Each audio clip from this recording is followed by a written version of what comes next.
So it's been two things, curiosity and rebellion, which has sort of driven me to where I am, I think. I don't come from a creative background, like my dad's an engineer. I often see this debate, okay, sketching is important, but how important is it? I have rarely been in like workplaces where you get so much time to sketch. Especially if you work in industries with a faster turnout, you have to ideate, go through that process as fast as possible, execute, deliver. And then finally, we are at this junction where 3D modeling is taking over. So the entrances should be more about like, where do I come from? What is something that interests me about design? Anyone from the academic industry, they are listening to this, I think it's a high time that they should change this design exam pattern, because students also start believing that, okay, if your sketching is bad, you can't be a good designer.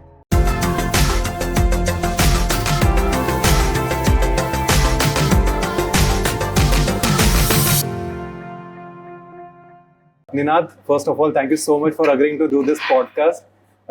It's been a while that I have been following your work, your journey, and I must say, I think it goes without saying that I am a big fan of your work. See, one more thing which excites me a lot about your work and your journey is that there are many people who are designers, but then there are very few people who are doing something beyond design and something which is probably more meaningful for their own expression, and that shows in that work also. So I'm very excited to see that you are involved with AI tools and expressing yourself through your digital art. You were involved in NFTs also. So there are so many things which excites me, and I'm looking forward to this conversation because more than the design, I would like to, touch upon those areas which are less spoken, which are less, addressed in these sort of interviews and podcasts. So I'm very happy, looking forward to it. Thank you for having me. I'm excited to talk to you. Okay, Ninaad. So let me just jump right into it. So you are a communication designer first, right? So tell me, why communication design? So for me, it was very... So I'll start at where all of this comes from, right? So it's been two things. It's been curiosity and rebellion, which has sort of driven me to where I am, I think. And that's how I ended up doing communication design as well, because I had no clue what communication design was. And I'm not joking, 3 months before I got into the college that I was in, I had been studying to do architecture.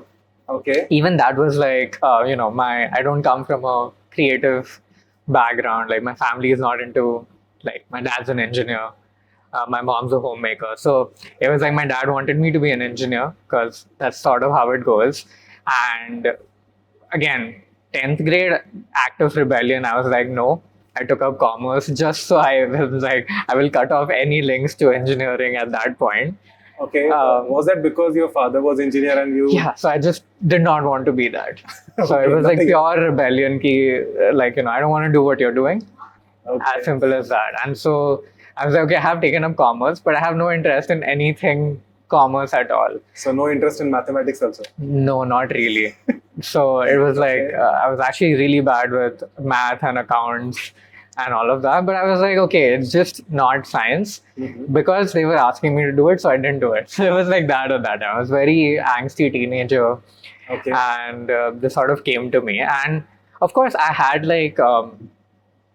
some sort of creative linking since I was a child, but more than anything creative or art based, I have this love for technology that has been there since I was a child.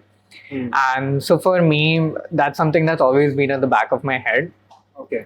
And of course, when you think about what you want to do in life, what you want to do as a career, things that you do for fun aren't the first things that come. Things that are more pragmatic come. So, they sent me to career counseling, we did all of that, and they were like, okay, maybe you should do architecture, because that sort of makes sense, because it's not like I was bad at studies, I was pretty good. But I just didn't want to do it. And this is happening during your 12th standard? No, 10th. 10th standard? Yeah, this is 10th, 11th. So 10th standard itself, your parents took you to career counseling? Yeah, because they were like, we need to decide which sort of do you want to do science or this? And then I just said no to science. So then I was like, okay, we're in commerce, now what do you do? So it's like, okay, maybe you should do architecture. So take up math at least. So for the sake of my mom, I was like, okay, I'll take up math. But were you good at sketching, drawing, those No. kind of? No. Not really. Then why architecture?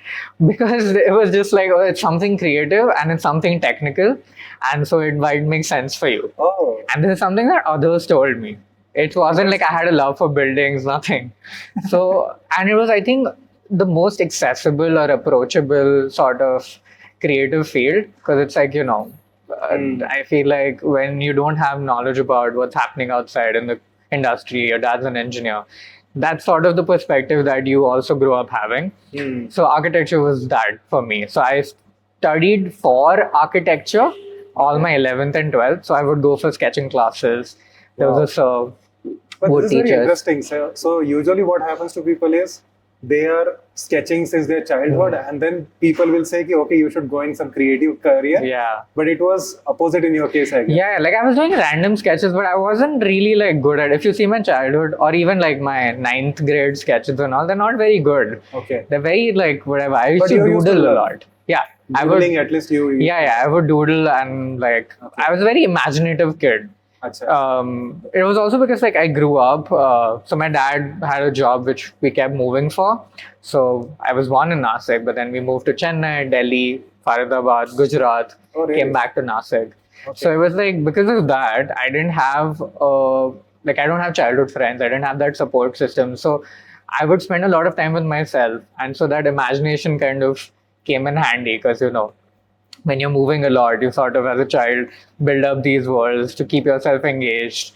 To also because I had to adjust in all these places as well as I would go. So you need something of your own. So whatever, like I had a toy box that I would play with, imagine till very later in life actually. Okay. So it was things like that. So I was very imaginative, but I wasn't like sketching or like painting or making art because I know a lot of kids like do that. Their parents push. I did none of that. So again, I was at that point. I started doing these architecture sketches with the sir that I was studying with. So 2 months before you're supposed to give NATA, I think, not 2, maybe 3, 4 months, I don't remember. I was like, I don't want to do architecture. I don't think this is it for me. I just don't feel any passion for it. And also like in the 2 years, 11th and 12th, I had grown as a person, right? Like you set out to do something, but then that's not necessarily what you want to do. But again, did I know what I wanted to do? No. So I was like, I went on the internet, I was looking up things to do. And there was this thing, I used to watch a lot of movies and I had this deep love for movies also. So I was like, I would love to work in that field.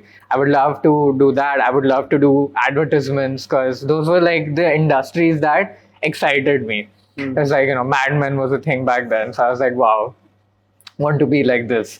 So I was like, so that's what I had in mind. And I started looking up things that I can do. And somehow visual communication design were the things that I got from the internet.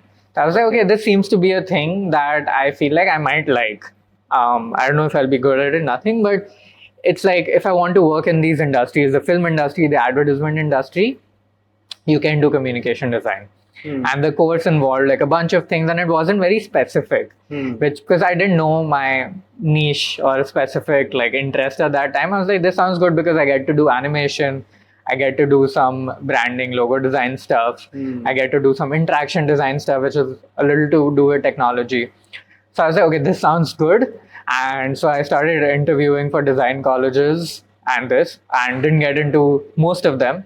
NID, MIT, Srishti, none of them took me because I was bad at sketching. I had no idea what I was doing. So obviously, but my other priority was I want to be in Mumbai because this is where the industries are.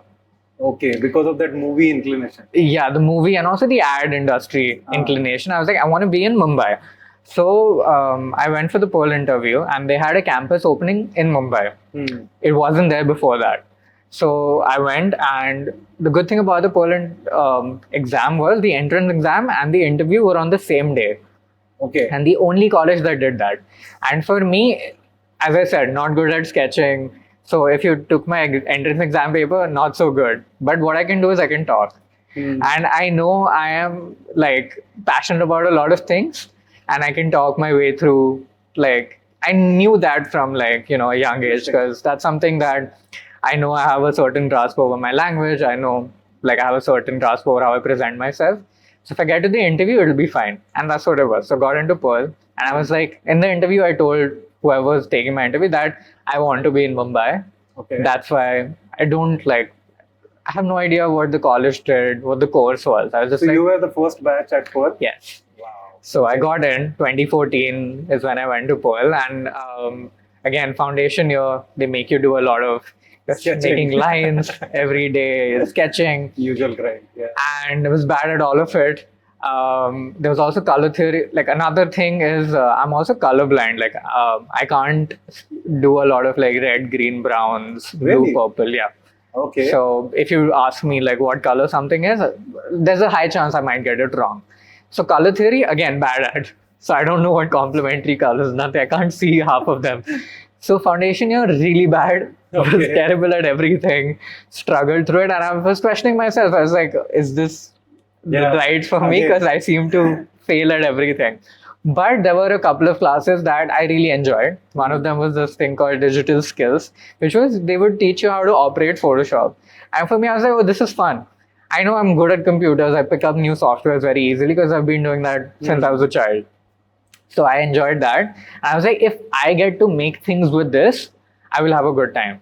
But again, like assignments weren't too focused on that, right? Because you're still, foundation is, you're not even learning the design process as much as you're just unlearning a lot of like, okay, this is how you were taught in school, now design is this. And of course, you need to know all these things. So when briefs started opening up, and the way that at least my college worked was that we would get open briefs and we were free to take them wherever, because it was more about the process, which is how I think design colleges should be also. So that time, then I started using a lot of these like digital tools, new things. Okay. And in 2015, which was just after my first year, I got my first internship, which was with Kolkata Knight Riders, the IPL team. Oh wow. So yeah, somehow landed that internship. How did that happen? Because you were saying that it was just 1 year into the design college. Yes, Sketching wise, also you were bad. not good. Yeah, So I only know how to use Photoshop. Okay. That's it. And I know a little bit about the design fundamentals because you learn that in college, right? So the How did process. they find about you? I think someone told me that they're looking for interns, and it was someone in my class only. And I just sent an email. Okay. They told me to do an assignment. I did that, and I was really fast with this because I picked it up. So I did that in like 2 hours, sent it, Wow. and they were like, "Okay, come tomorrow," because they needed someone urgent. So I was like, "Sure." So I would go to college, whatever, 9 to 3, 4, go to the office after that, work till like 11, 12 at night, and then come back home. And I did that for like 2 months. That was my first internship. But what that did was it instilled a lot of confidence in me. Ki what I'm doing is good for the, like someone cares about it. There's some value. Right. There's somebody who wants me to come to office there. I mean, the pay was whatever, but it was more about that there was certain validation that I was getting, which I didn't have before that. So then I was like, after that, then my confidence was at a certain level, ki I can do this. So I kept pushing myself, kept saying yes to everything that came my way. And then it's been, the journey. But till then, it was like, I have no idea why I'm here. So, yeah. So I have many things to touch upon. First Yeah. of all, crazy journey, okay, and very unique, I would say, because this is the first time I am listening to this kind of journey, but very inspiring though. So I want to understand one thing that you said in between, like you are someone who were, like you are being very humble about it, maybe that you are saying that your sketching is not good. Oh, it's But not. let's say if your sketching is not good, still you were able to crack really good internship. You were able to deliver what is required in the industry. Yeah. When it comes to design, no, I often see this debate. Okay, like sketching is important, but how important is it? Yeah. Like in automotive field, because I am from automotive field, sketching is like our bread and Very butter. important, So it's like we have to know sketching because that's the way we will create Yeah. ideas and communicate our ideas, right? But when it comes to some other fields, sketching might not be that relevant, right? So when you're talking about designing for aspiring design students, let's say, do you think sketching has given too much importance, at least in these design exams? Do you feel that? For sure, yeah. Because I feel like, I mean, at least for me, again, I'm not saying I'm like, a good designer, a great designer. That's for people to decide. But at least what the industry needs from you, I have rarely been in like workplaces where you get so much time to sketch and deliver. Like a lot of these, especially if you work in industries with a faster turnout, you have to ideate, go through that process as fast as possible, execute, deliver. And again, like sketching is how you can express your ideas, and it's why it's given importance because it's the fastest way to do it, right? But if someone else is faster at something else, like conveying the same idea through a different way, I think that's what should be given importance. Yeah. Right? Like, because design is a lot about the process. It's a lot about like, how you research, how you ideate, how you conceptualize, and what are the different ways to execute. Also about the iteration, feedback. That's the design process that we go through. And sketching, I feel, again, it's a great skill to have, because I wish sometimes that I was great at it, I was quick at it, because there's things in our heads, right? And then how do I show you what I am seeing in my head? Best way to do it is sketch. But I feel like now I've gotten to a point where I can do a bad sketch, but I can talk about it in a way that you will get convinced with what I want. So it's like that. I feel like it's definitely not the only skill that one should have. And I don't know, maybe design exams have changed, but at least at my time. Actually, I feel that's why I'm addressing this point. I think I have been seeing the recent design exams, okay? And I fail to understand the importance given to the sketching skills which students possess. Yeah. Okay. Because I feel design as a whole, let's keep individual discipline aside. And if you understand design as a whole, it's basically problem solving. At least for me, it's problem solving. And when we talk about problem solving, which equals to design, I think it is majorly about three things. Like one, what is your vision, ultimate vision? Second, what is your thought process or your design process, whatever you want to call that? And third is understanding the demand supply game. Okay. So whatever the industry is requiring, are you able to supply? For example, in automotive industry, this shift is happening now that many students, they are exceptionally good with 3D modeling. Okay. So we have been through that churn of, honing our sketching skills, practicing lines, curves, everything. Okay. And then finally, we are at this junction where 3D modeling is taking over. And there are students and there are professional designers who are doing exceptional ideas just by using 3D modeling. They are sketching, as you said. It's not that great. But then that concept, that idea, and the medium they're using to convey that idea is 3D modeling. Yeah.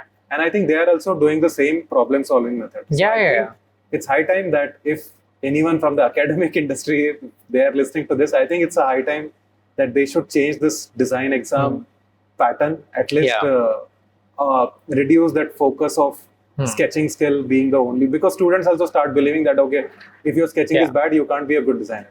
It was scary for me also, because I was like, I don't know how to do this. So my first year, I was very lost. But as you said, like, it is problem solving. It is that whole thing. And also, like, there's this thing, right? Like, if I am going into a design college, I will learn about design. So the entrances should be more about, like, where do I come from? What is something that interests me about design? Why do I want to do it? Like, I feel like, because if you have the enthusiasm, if you have the curiosity, if you have the will to learn, colleges should, then they should be the places you learn these things at. If I was already good, then I wouldn't need a college, right? Just to give a degree. There's enough places who would do it. So for me, it's that, like, now my college would sometimes ask me to interview students who want to get into the college. And that's what I see. Like, do you want to do design for the right reasons, firstly? Because now, I think in the past few years, there's a shift where it's like designers' money. Because there was now not a lot of supply of designers. I think the past 3-4 years, it's like, because of UI, UX becoming a thing, it's like design has money. So a lot of parents are pushing students into it. They go to coaching institutes for it. So for me, it's like, someone's like, I'm doing this because someone told me it has money. It seems like the right thing. I'm like, it only has money if you like, grind and if you push yourself and like you're there for the right reasons. Otherwise, it's a creative field. There's no 1 + 1 2. There's no money if you do like come for that, right? So for me, it's like I have to check if you are driven about it and if you're there for the right reasons. What really excites you about design? Exactly. And then the college is there to teach you, right? So I think it's that, like, and I feel like, which is why I would always encourage like colleges or even jobs or whatever, like take that interview, talk to the students, at least try to, or have exams where you get to know these things about, these students. Because if you see like international, if you apply for jobs and all, they want to see what kind of a person you are.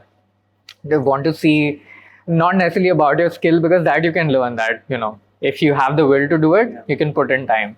But if you're just someone who's good at sketching, but like, then you can do fine arts, you can, do whatever. It doesn't have to be design, right? Like, as we are discussing about this now, a random thought struck me, and I might get little hate for this, but I feel, because I am an engineer, okay? Yeah. So, and we always talk about being an engineer and how engineering creates that space and platform where you are allowed to explore new things. Like when I was doing engineering, fine, I was taking care of my studies, but then a lot of my time was getting, invested into art circle, the art community, the kind of craft I was doing. Like I used to do sculpting, painting, and all those things. And there were communities in the college itself, which was sponsored. Yeah. And we could go and explore. And because of that only, today I am a designer. Yeah. I definitely feel that. Now, when we talk about design, I think design itself has become such a wide, universe in itself, that design is becoming that kind of a place where you will go. And if you are there for the right reason, as you said, like if you really enjoy problem solving and if you have some creative inclination, doesn't mean that you need to have exceptional sketching skills and all. But if you are there for the right reason, I think no matter what your skill set is, you will figure out a way, or you will create that own space for your own self, because it has become that wide. It has expanded that much. There's space for everything and everyone. And I said, like, you might think that the way that I got to design was chaotic, but even after that, it's been very chaotic. I haven't stuck to one thing because that's the kind of person I am. Like, I cannot like just be focused on one thing for years and like hone that skill, because I get very bored. I have the enthusiasm about the whole thing, ideas, making them come to life.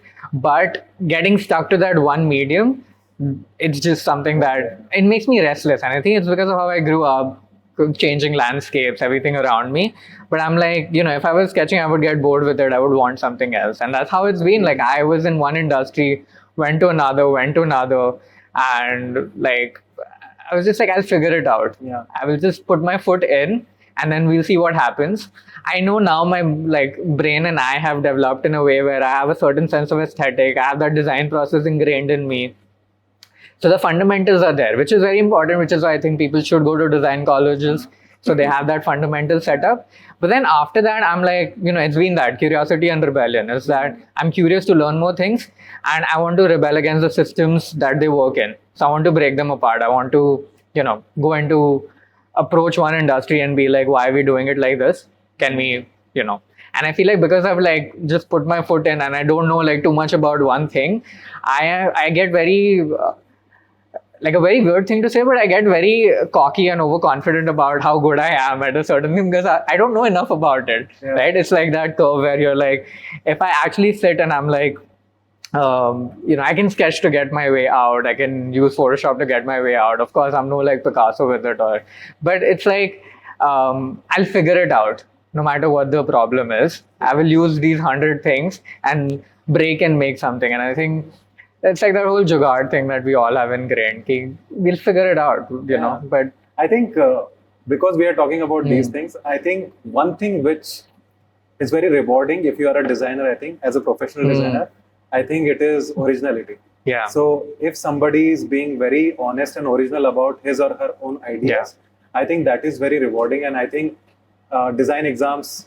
should test that more than anything. I think like it all comes to those things also. Like if you are good at tech, Yeah. so fine, you explore new softwares and you be very different and original about your own presentation skill. Let's Yeah. say.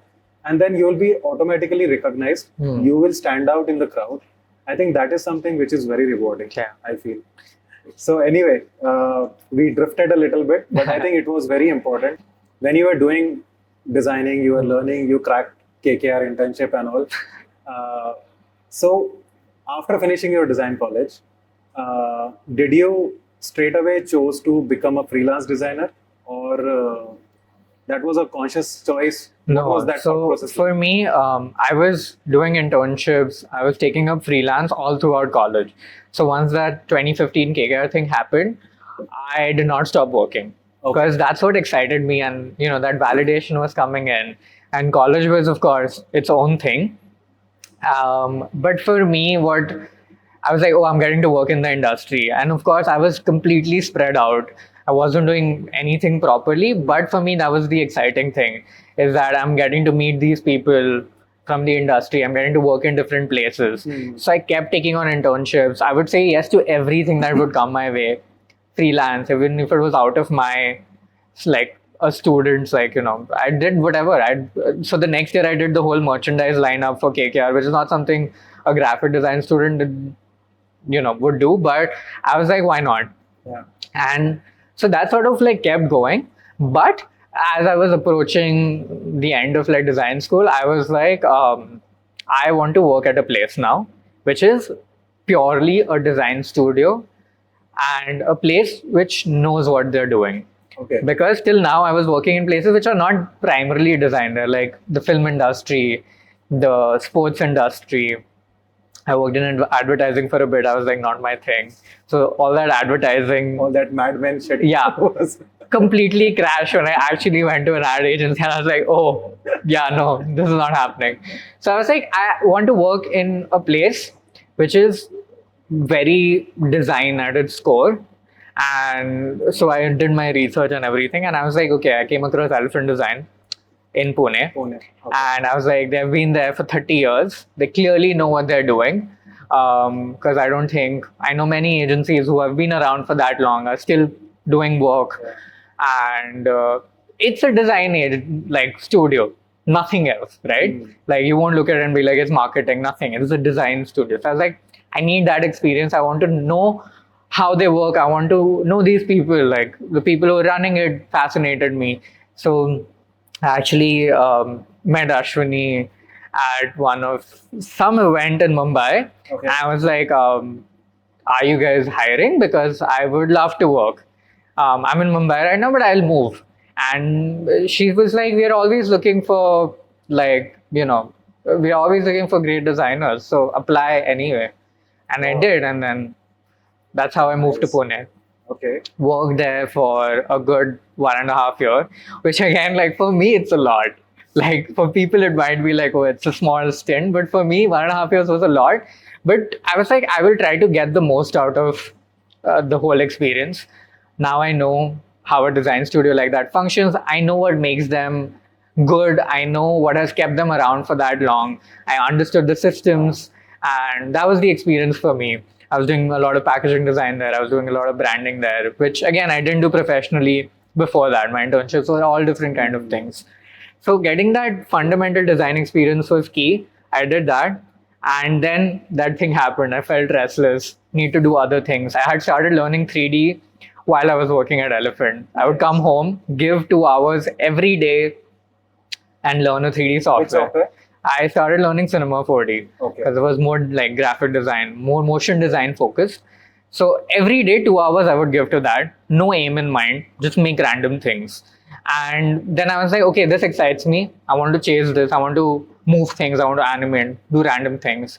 So I left Elephant Design. Actually, it's been 5 years now, October 2019. Wow. I left Elephant and I went freelance. But did you have independent. clients back then? Like, how did you So took again, that jump? I was working throughout college, right? So for me, it's like I have these people that I worked with that have now, they've been doing their thing. They've been in different studios, whatever. Okay. So there's certain things happening, and I was not too afraid because again, I had worked for 1.5 years, had some savings. I was like, for the next 3-4 months, कुछ ना कुछ तो होगा. let's see. I might apply for another job, but for right now, just want to be. I think 15 days I took a break, came back. I had a project that someone got me. I was like, okay, I'll take this up, a small project. Did that. And then finally, a production house was looking for a designer.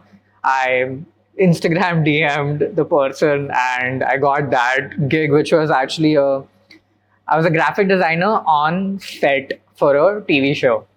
Okay. Again, because I was a freelancer now and I have never like bound myself to I'm this designer, I was like, I'll do it. Went a completely crazy different experience, never done that before. The next 3-4 months were some of the most hectic months of my life, but so rewarding because it was like we're creating a new world. It was like the sci-fi show. Amazing. What was the name of Oh, it's called OK Computer. Okay, I've heard about this. Yeah, it has Vijay Varma, Radhika. It's on Ah, yeah, Disney yeah. Plus Hotstar. I think I have seen that also. I don't know. So it's like it's a sci-fi show, so we Yeah, could yeah. make up things, and that excited me.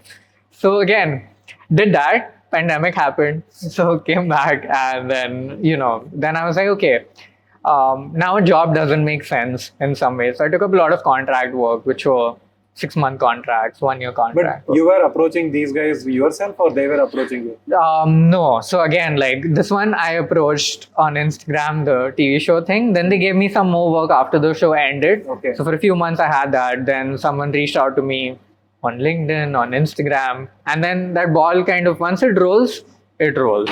The reason I am asking this is because I meet many students who are graduates. They didn't land a proper design job, and now their biggest struggle point is how to get clients. Yeah. And they tell me that they're approaching people on LinkedIn, Instagram, wherever possible, cold emailing and all that. Still, they're not landing up Yeah. good clients. Yeah. So that's why their point of view, I wanted to ask, like, how did you? I think I'll tell you like the two things that have really one is to apply to everything, whatever you see, it doesn't matter, just apply, take it up. If it's a short, for me it's like the short term thing really matters because that commitment isn't there. I just want to step my foot in and then we'll see how it works. So that has helped. And the other thing is make work that you want to do in the industry. Okay. Do personal projects. So when I started doing 3D, I was like, I would like to do this, right? For people, I would like to get paid for this. Yeah. But people don't know I can do this. People, how will they approach me based on, okay, I'm good at this? No. So I started doing work that I want to get paid for. And then I started putting it out. Not a lot of expectations, just put it on Instagram, put it wherever, LinkedIn, whatever you want. And then people see that. And maybe not now, but I get like, people will call me after 2 years and they'll be like, I remember you put something like that. And right now this random place I'm working at has been looking for this and they'll remember you. So it's important to be seen. And also honestly, like tell all your friends and family that you are a designer, you're looking for this. Not designers, tell everybody else. Because you never know where work comes from. You never know who knows who in what industry.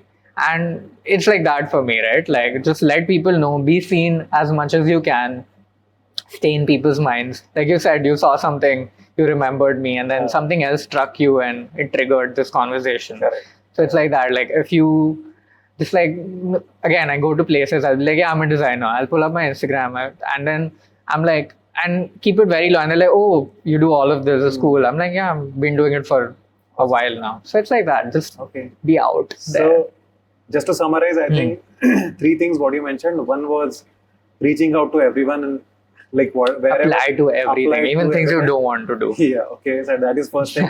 Second thing is keep showing yourself and keep telling everyone about your own work. Yeah. And so maybe social media can be a really good platform for you. So you can put up your personal project. That is very important, I guess. So showcasing your work becomes second thing.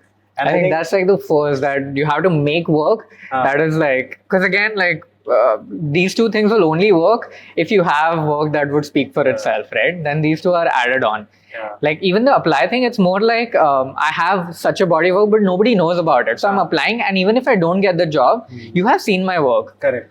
Like you went through my portfolio and you have me in mind. Yeah, exactly. And maybe you're interested, maybe you're curious on a personal level, not for the company level. Yeah. Like that's happened. Like people have followed me on Instagram for jobs I've not got because they were just curious about what I was doing. And they're like, you're not a good fit, but hey, I like.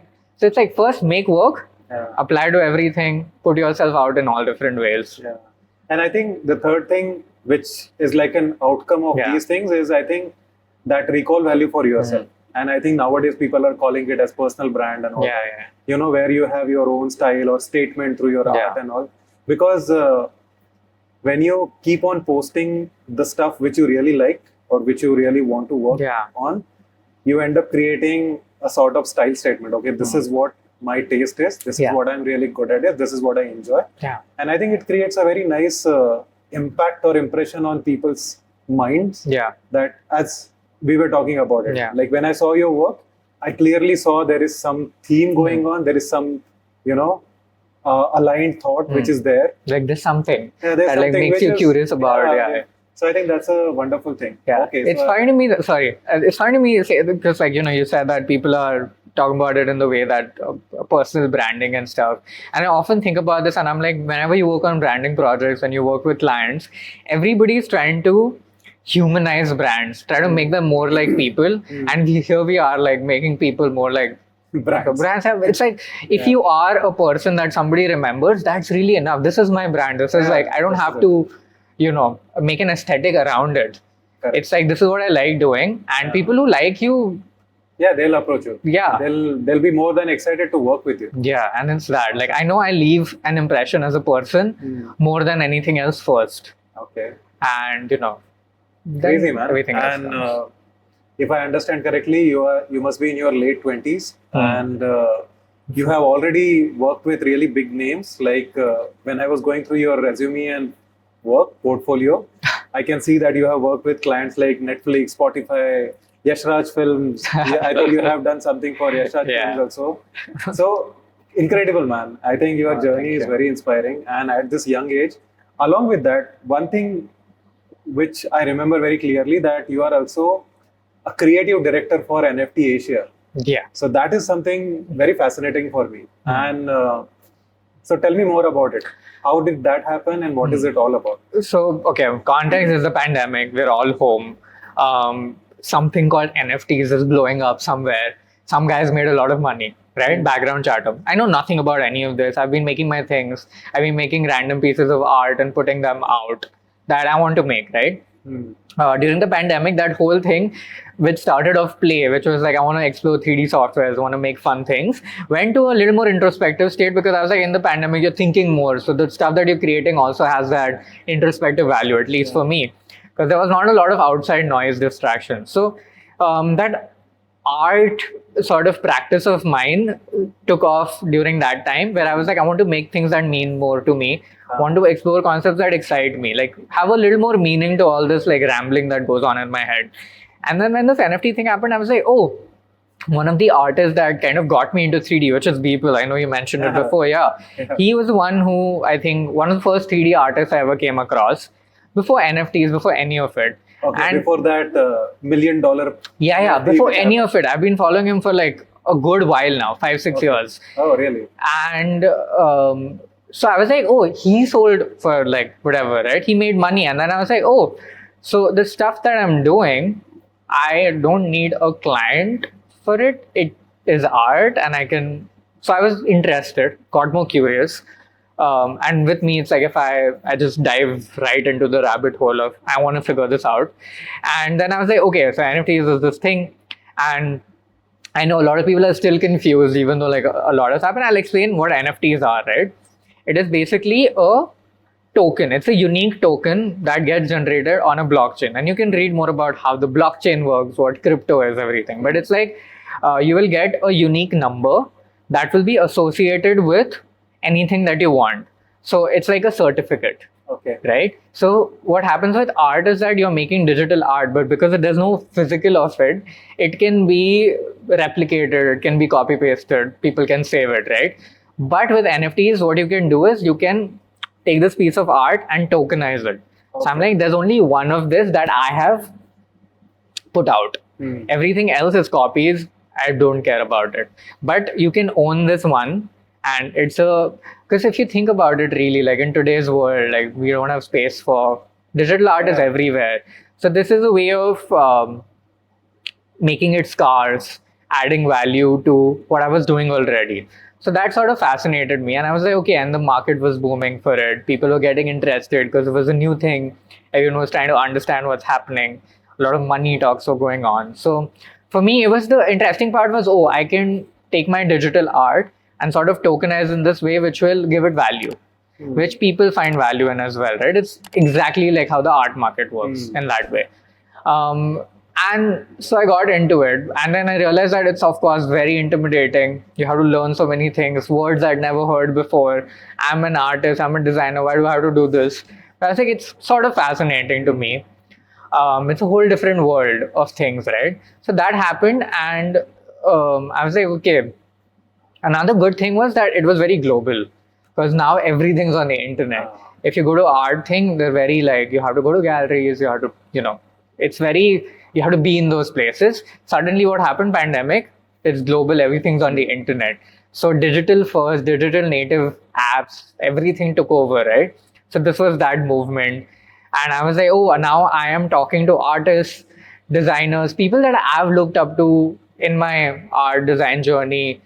We're all on that one plane now. We're all trying to figure NFTs out because it's Yeah. all new to all of us. Exactly. So that sort of was nice. And I realized that a space like this is needed. As you said, the podcast is like a space for people to get to know about things. It's like for us, it was, I realized that um, technology, even though like India and we are all very technologically forward, we love it.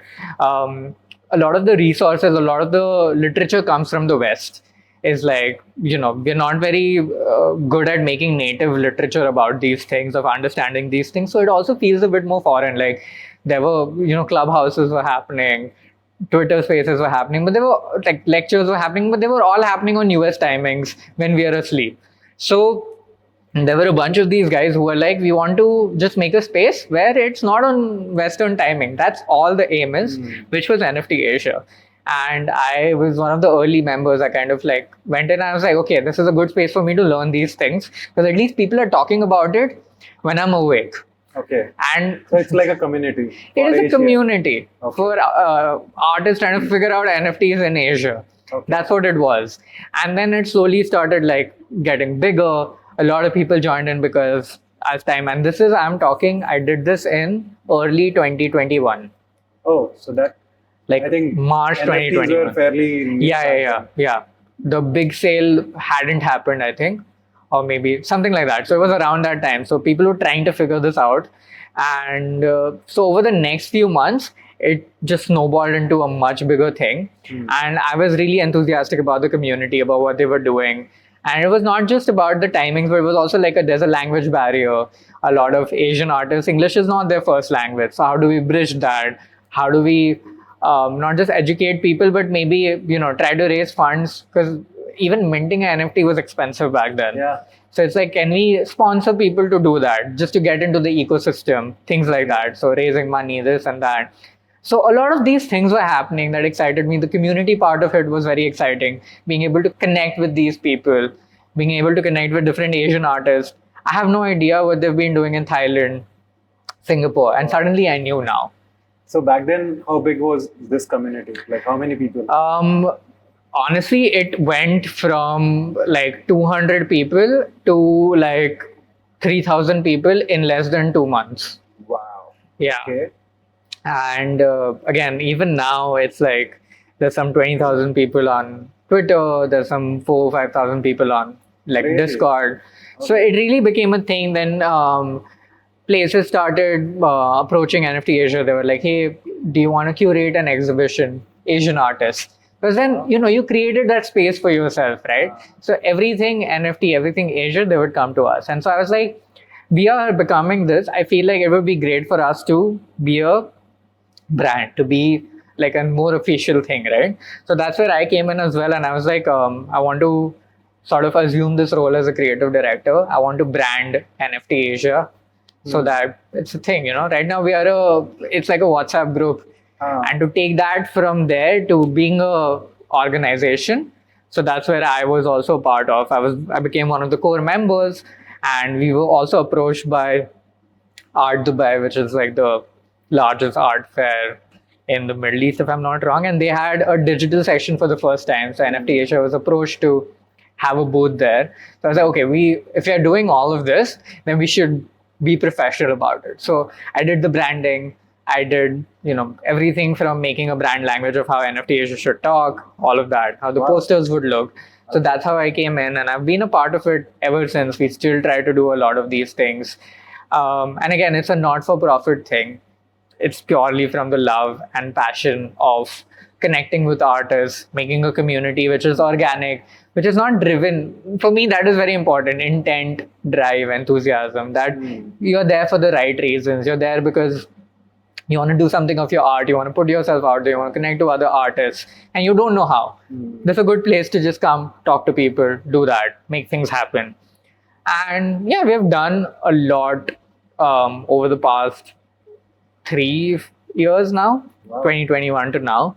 And I'm happy to have contributed and been a part of it. And yeah, still there, still doing it. So let's say if somebody wants to, somebody is listening to this conversation and he or she gets really excited about this concept and they want to be a part of your community, what would just go on Twitter, go on Instagram, look up NFT Asia.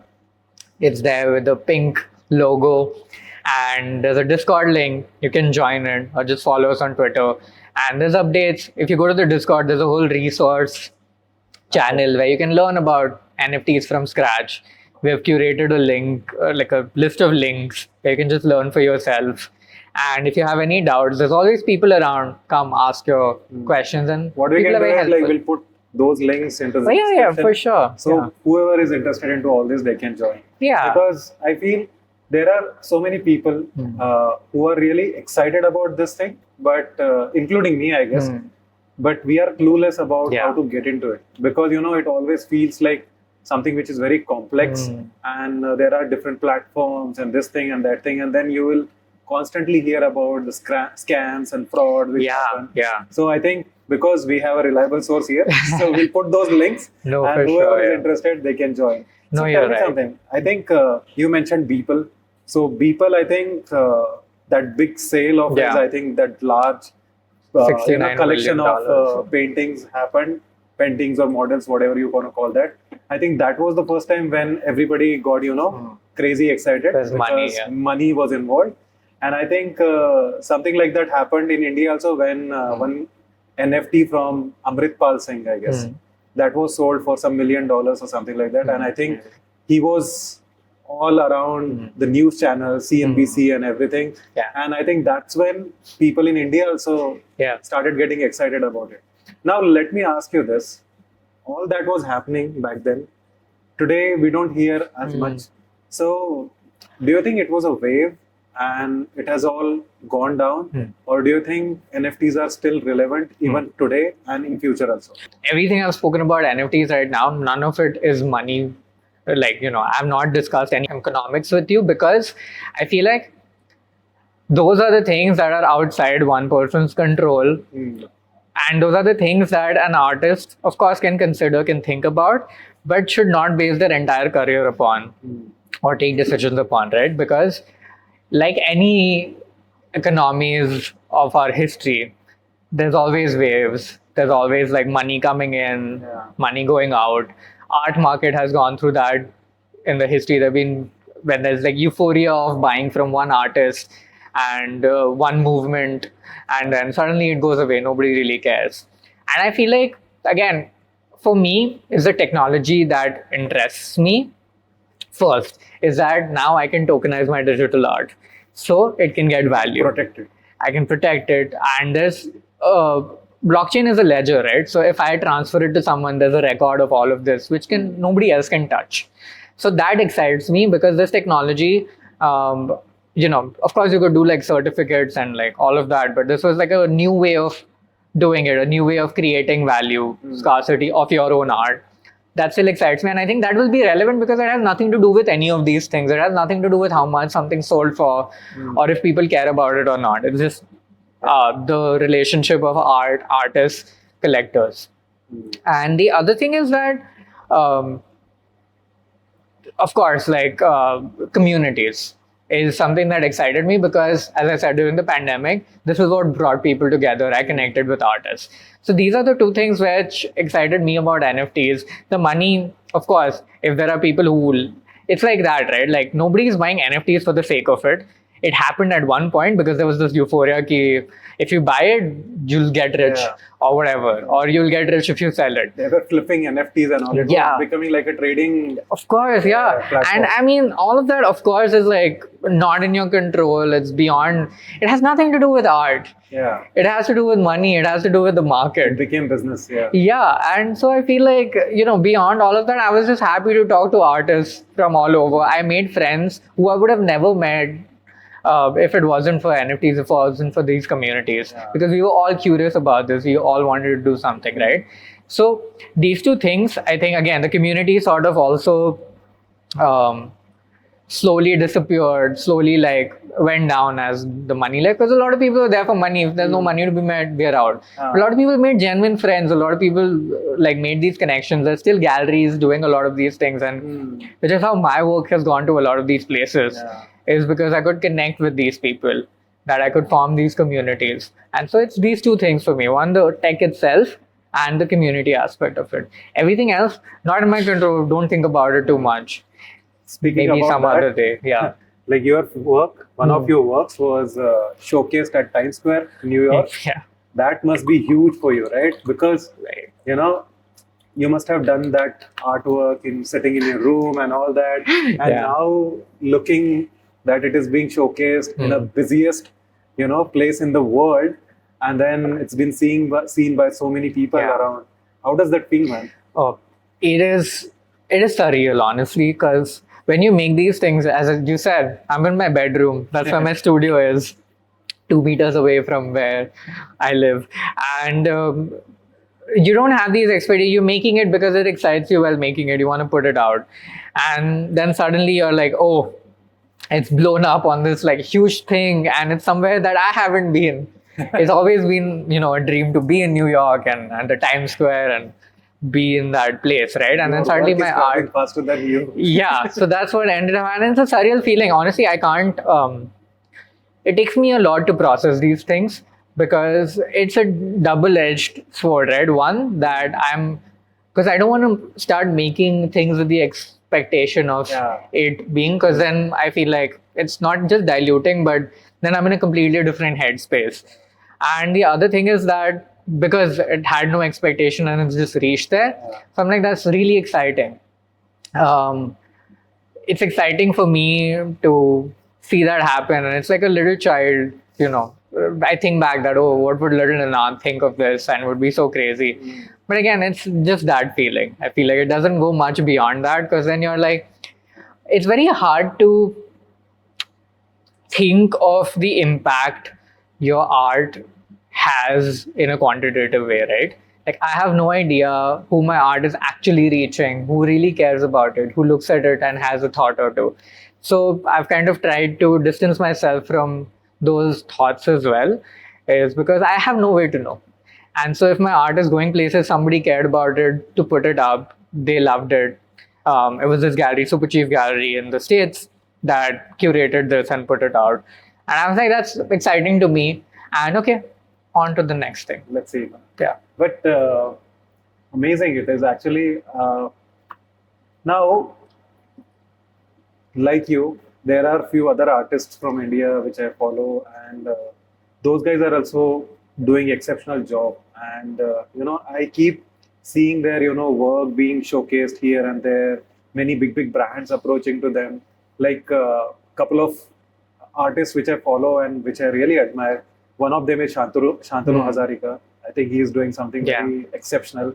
Then there is Rob, the mad Rob, Yeah, of course. yeah, so I recently saw an art done with the Skoda. So there was this Skoda Kamau like pattern was created.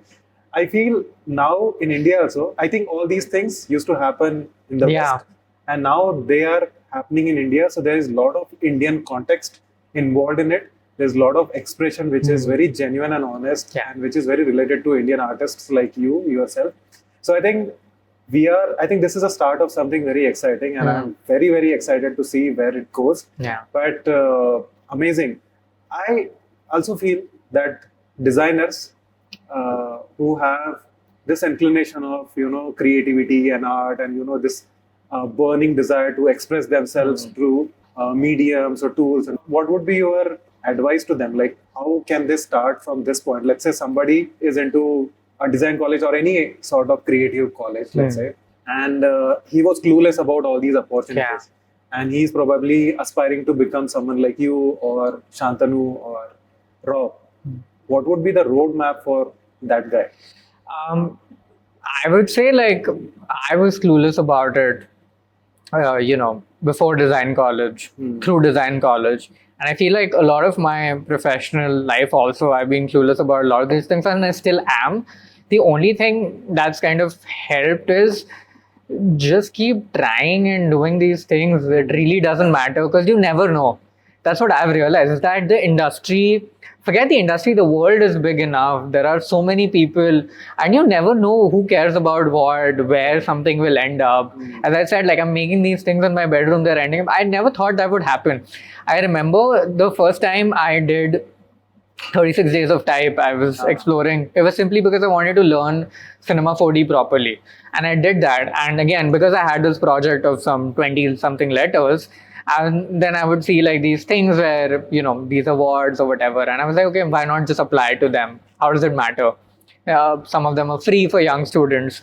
So I would just apply. And then I remember Adobe for the first time, I got this thing which it was like top talent in illustration. And I looked at that and I was like, I have never called myself that. Because again, I can't sketch. I would dare, to just be like, I'm an illustrator. And for Adobe to not give a shit about any of my feelings and be like, you are a top talent illustrator, I'm like, okay, cool, I am. And then, so now I'm like, yeah, I'm an illustrator. And if somebody asks, I'm like, I have validation for it, Right. So it's kind of like that you never know how people look at your work, where your work fits in. Sometimes you just don't know that. Like, I will make something and people will be like, you made that and it will fit really well with my brand or this space that I have. I'll be like, oh, I had no idea you existed or you were thinking about these things, right? So for me, it's like, it's okay to be clueless. It's okay to do these Just start random doing things. it, You will end up whatever. somewhere. Yeah. When I talk to design students, my whole thing is, don't take it so seriously. It's fine. Like, I had no clue. And if at any point you like look at me and you're like, he's doing okay, it's, then you will too, I guess. Because I'm like, it's been really like, here and there, figuring things out, sometimes signing up for projects and then figuring out how to do them.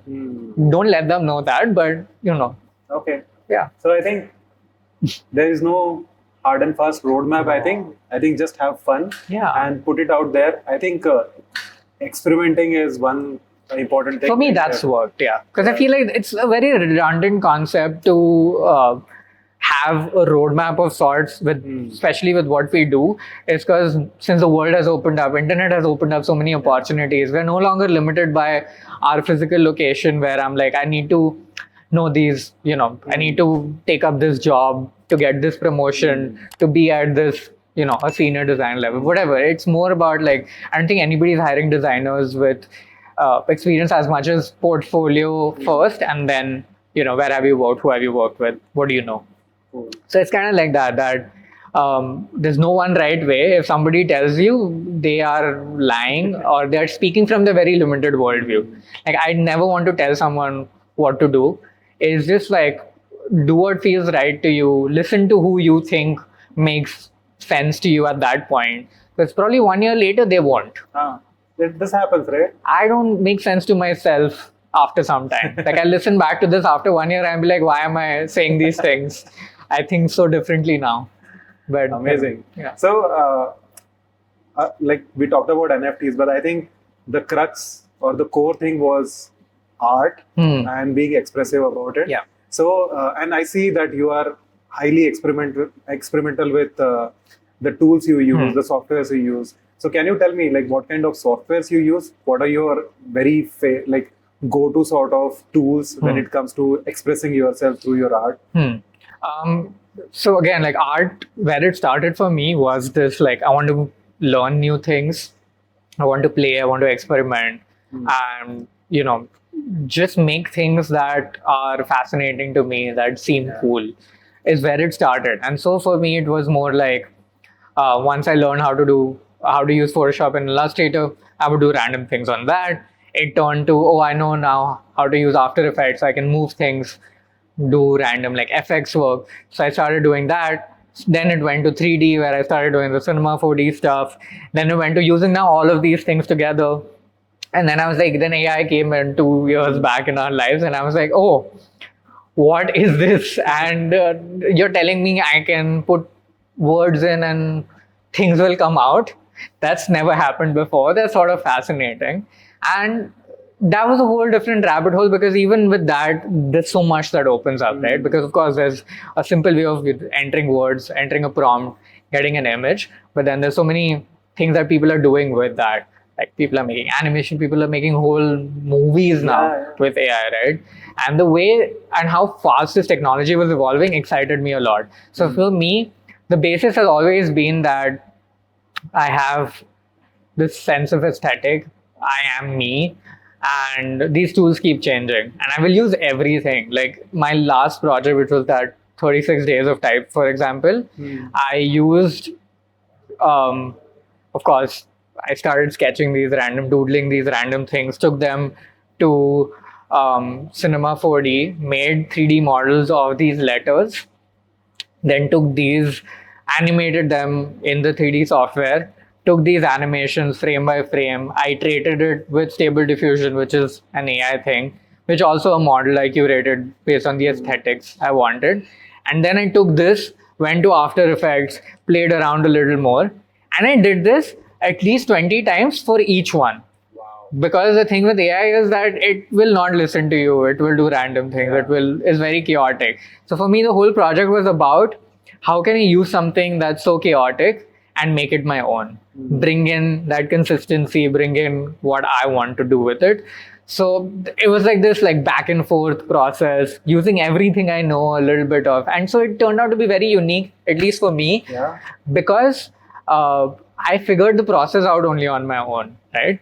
It was like, there's no like, this is how you do it, and I'm making it now. There's no like tutorial on it. Because I was like, I will figure it out as I go. If I end up with something broken, that's fine. It's a reflection of the tools at this moment. Also, because it is very broken in a lot of places. It's not very perfect. But I like that. Is because I know when I look back, it'll be like, this is how I was able to create work alongside AI and these other tools in 2023. And if I had to do the same project again, it would look completely different. Not just because I have evolved as a artist and a designer, but because the tools have. And especially it's something that's as evolving as this, that's exciting because it adds a whole different layer of not just meaning, but exploration of questions, of challenges, which is exciting to me when it comes to creating art. Crazy. So may I ask, when you're saying that AI tools and all, which tools were you using? I have used everything that's available out there. I try everything. Sometimes I use it like, it's like 5% of the work. Sometimes it's like 90% of the work. A lot of times my go-to has been Stable Diffusion, now Comfy UI with Stable Diffusion, because it gives me a lot of control over what I want to do. I can train my models on it.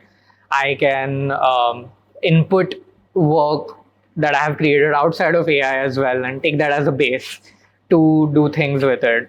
So Stable Diffusion, Comfy UI, again, it's the same thing, has been my go-to. I've used a lot of Midjourney. I've used a lot of Runway to animate. There's a social, there's a video I did for social, the restaurant bar franchise. Okay.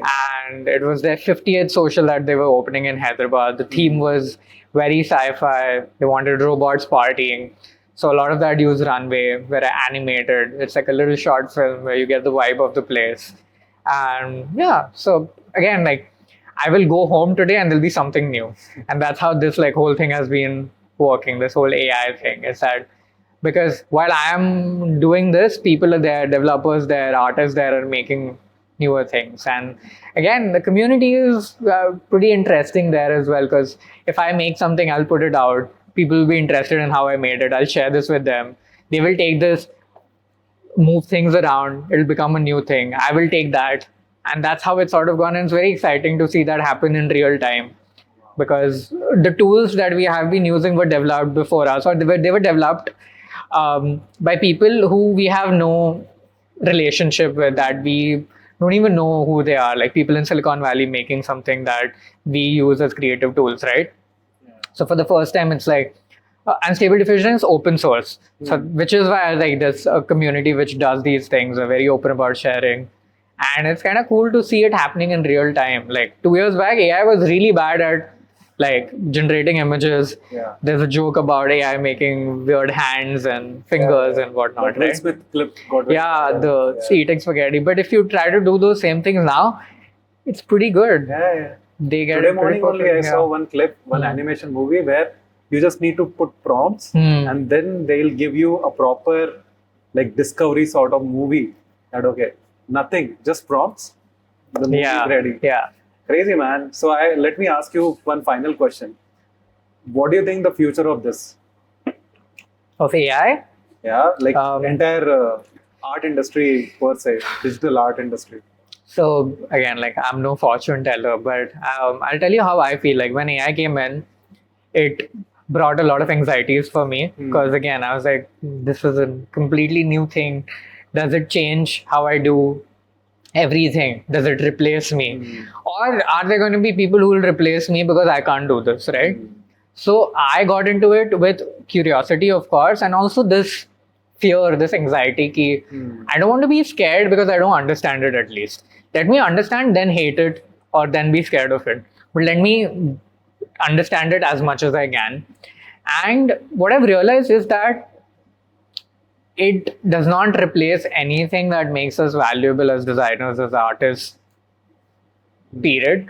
Because it's, even though it can do a million things, it's not human. It doesn't have the sort of intent that we have, right?